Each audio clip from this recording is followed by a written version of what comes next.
La noche del 6 de noviembre del 2005, Alberto Fujimori se encontraba en una suite del Hotel Marriott en Santiago de Chile. Se sentía acechado y nervioso. De pronto tocaron la puerta. Era la policía, no había nada que hacer. He cometido el peor error de mi vida, dijo después, tomándose la cabeza con ambas manos y quedando en silencio.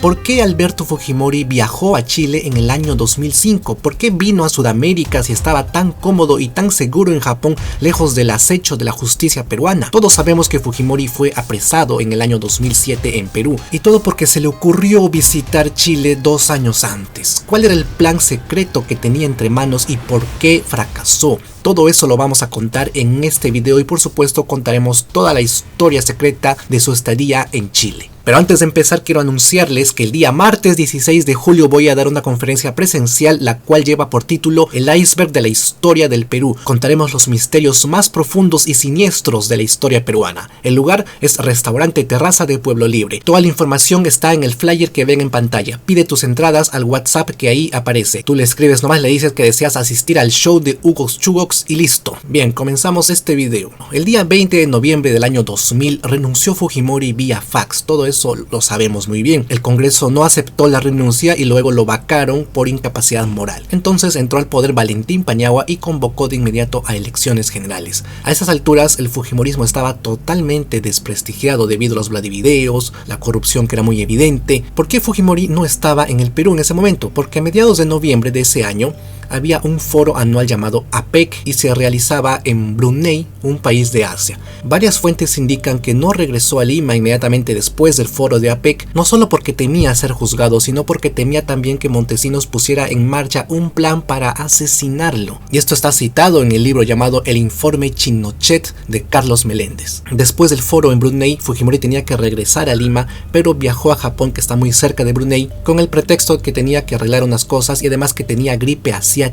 Fue desde ahí que envió el fax poniendo fin al casi oncenio de poder en el Perú. Y aquí en Perú esta evasión del líder fujimorista fue vista vergonzosamente. Ni siquiera fue apoyada por los mismos fujimoristas. Se comenzó a procesar a las máximas autoridades fujimoristas. Para muchos el fujimorismo había muerto. Cuando Fujimori llegó a Japón fue acogido por el sector más conservador de la élite japonesa. Le gustaba dar charlas a los políticos en donde contaba cómo rescató rehenes de la casa del embajador de Japón mediante la operación Chavín de Huántar. En esas reuniones conoció a la empresaria Satomi Kataoka, quien se convertiría en su nueva pareja sentimental, una chica muy joven, 40 años menor que él.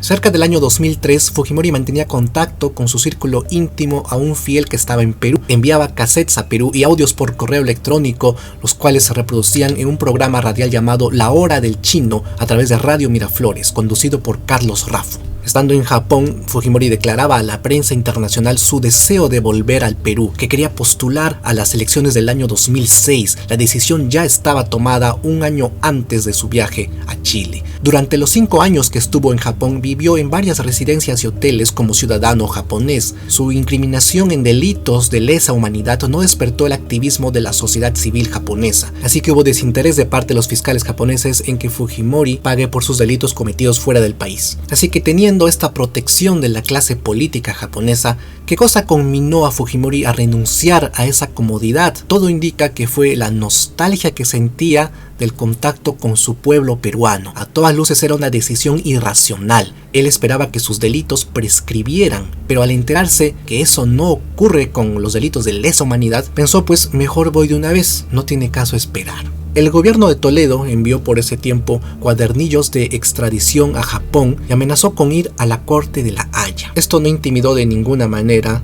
al Estado japonés. Estos cuadernillos tenían fallas de forma y de contenido. Según un vocal supremo, los funcionarios que redactaban los cuadernillos de extradición eran primerizos, practicantes. La situación del equipo era precaria, no sabían nada de legislación japonesa.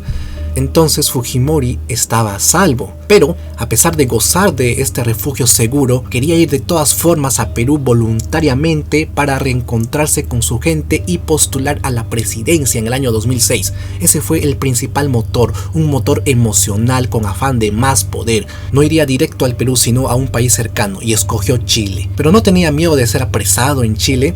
Había factores a su favor. en Chile gozaría de la misma precariedad jurídica peruana en materia de extradición. Si no pudieron extraditarlo de Japón, tampoco lo harían de Chile, eso pensó. Además había antecedentes en Chile. Y ojo con esto, miren, en mayo de 2004 la justicia chilena rechazó extraditar al expresidente de Argentina, Carlos Menem. Y hay más casos. En enero de 2005 la justicia chilena rechazó la extradición de Eduardo Calmel del Solar, un exdiputado asociado a la magia fujimontesinista y era director de Diario Expreso además. Y hay otro caso, en marzo de 2005 se rechazó la extradición de Daniel Borovio, un ex asesor de imagen de Fujimori. Todo esto motivó a Fujimori a querer acercarse al Perú a través de Chile.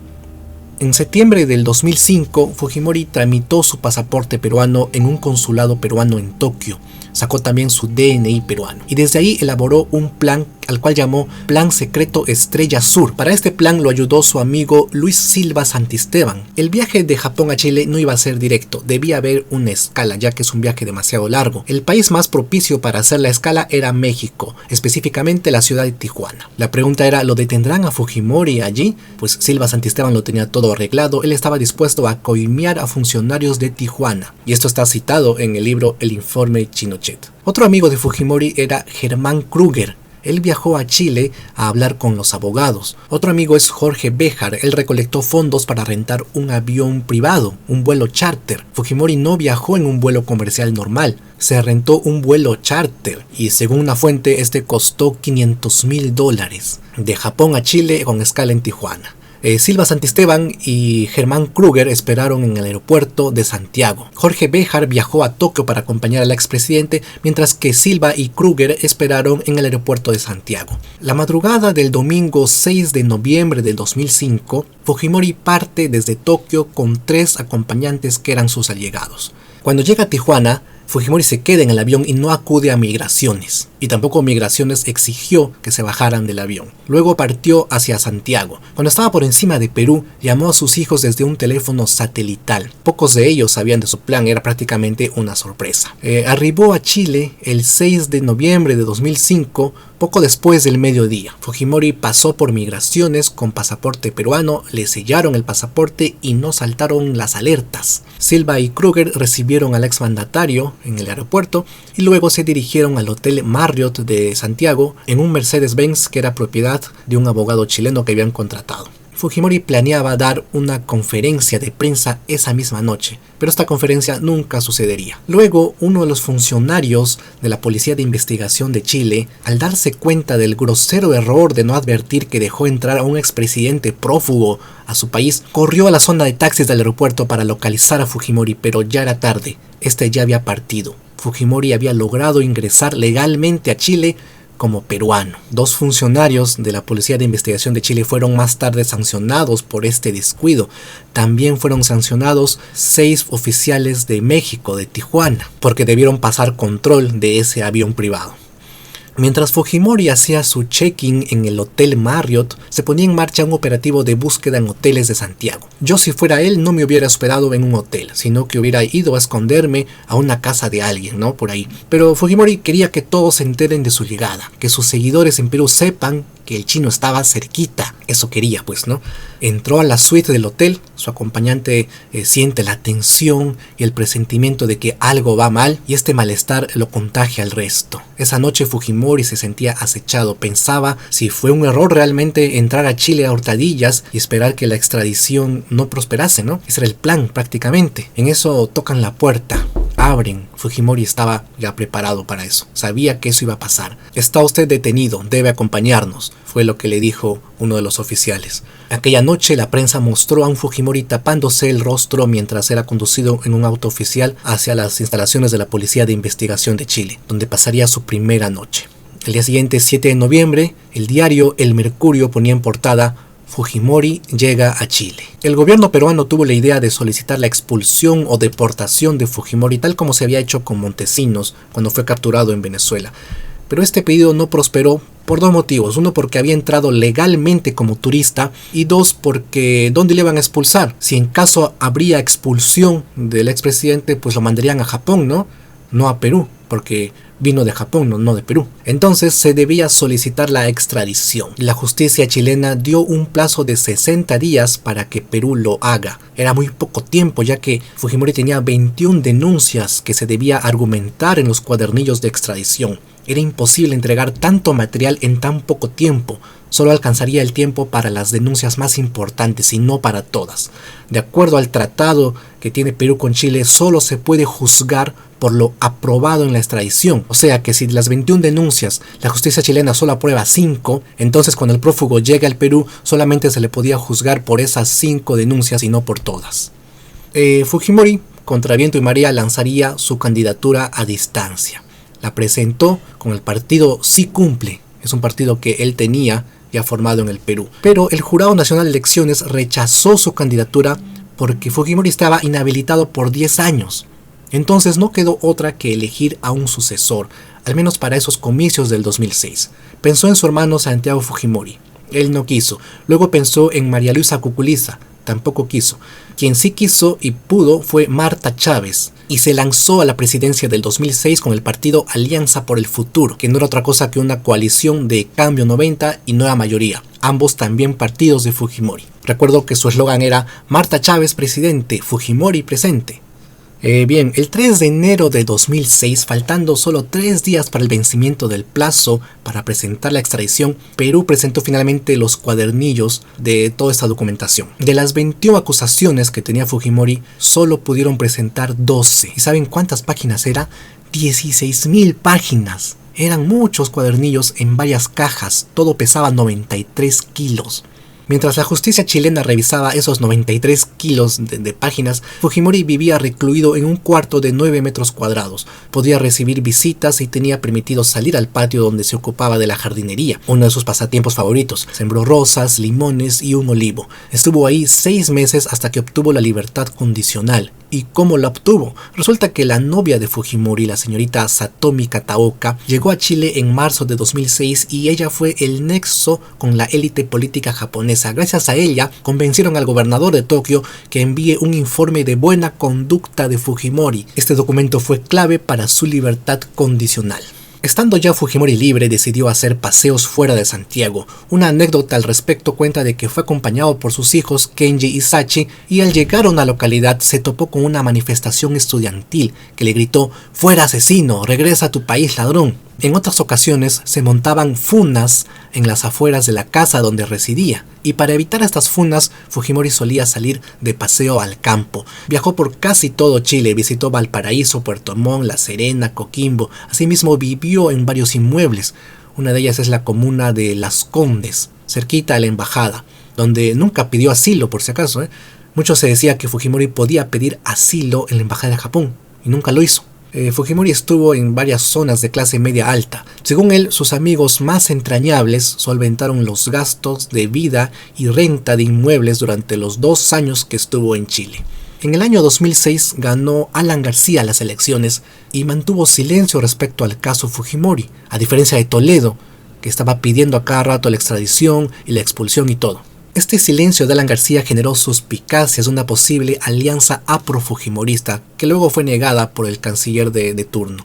Chile temía debilitar sus relaciones con Japón si aceptaba extraditar.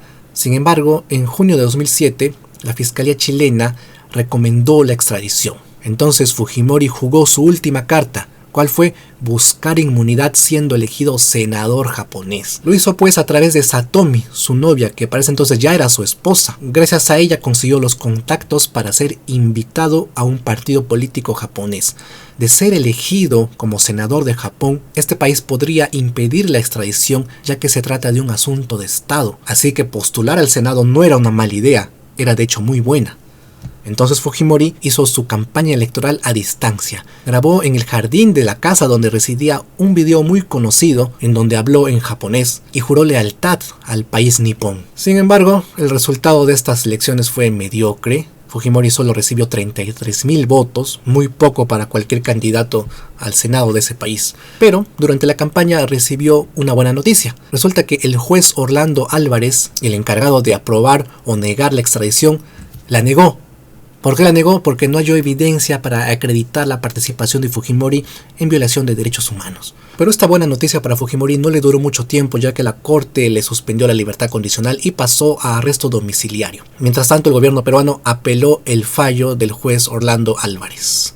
¿Qué vino a hacer este hombre a Chile? Fue lo que se preguntó Bachelet. Ella había vivido los abusos de la dictadura de Pinochet en carne propia. Para ella, Fujimori era otro Pinochet. Y hablando de él, murió en diciembre de 2006. La muerte de Pinochet afectaba directamente al caso Fujimori, ya que se reavivó la sensibilidad frente a los derechos humanos. El caso Fujimori se estaba pinochetizando, a tal punto que Fujimori se autodenominó Chinochet. De hecho, este libro lleva el nombre en el título, el informe Chinochet. Y pues para finalizar este video, queridos amigos, la segunda instancia para ordenar la extradición de Fujimori fue el 21 de septiembre del año 2007. Esta vez no se rechazó, se aprobó. De las 12 denuncias que presentó el Perú, la justicia chilena aprobó 7. La última noche de Fujimori en Santiago fue un desvelo, fue el 22 de septiembre. Al día siguiente vinieron a recoger los 5 vehículos de la policía. Fue conducido a una base aérea donde lo esperaba un avión de la Policía Nacional del Perú. Hizo una pequeña escala en Antofagasta